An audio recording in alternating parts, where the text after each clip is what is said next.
We just calculated the antiderivative for the square root of 1 minus x squared dx. And it didn't look like it, but this antiderivative required us to use trig functions. It makes a little sense if I think about the graph of y equals the square root of 1 minus x squared is the graph for the upper half of a circle of radius 1. So it makes a little bit of sense that I have trig functions just from a graphical point of view.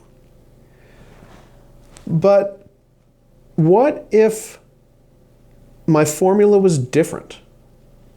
What if instead I had the square root of 4 minus x squared? What if I had the square root of x squared minus 1? Or what if I had the square root of x squared plus 1? How do I approach these problems?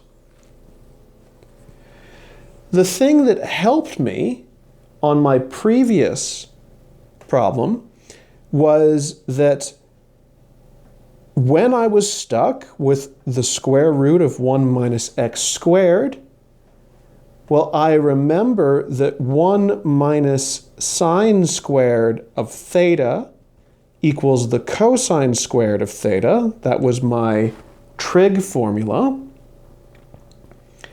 So if I took the square root of the 1 minus sine squared of theta, that would be the same as the square root of cosine squared of x. So I can try to use this technique by saying that x is really a different way to write sine of theta. So let's take a look at this version of it instead. What if I was integrating something, say, the square root of 4 minus x squared dx? So for this radical, I don't get to say that 4 minus sine squared of theta is equal to anything. That doesn't quite cut it. But if it was 4 minus 4 times the sine squared of theta, I'd be back in business. I could say, well, here I'm going to factor out a 4, call this 1 minus sine squared of theta, and now I can use that same trick and call this 4 times cosine squared of theta.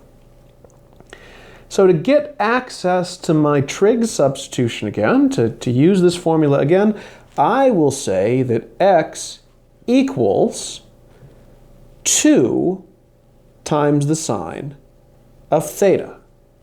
And when I make that change, I'll have the square root of 4 minus x squared, which is 4 times sine squared of theta. And this time around, my dx will be 2 times cosine of theta d theta.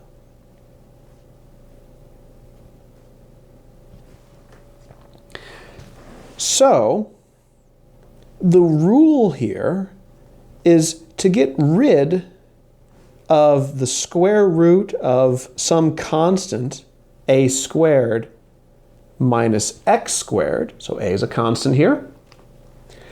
I'm going to use x equals a times the sine of theta.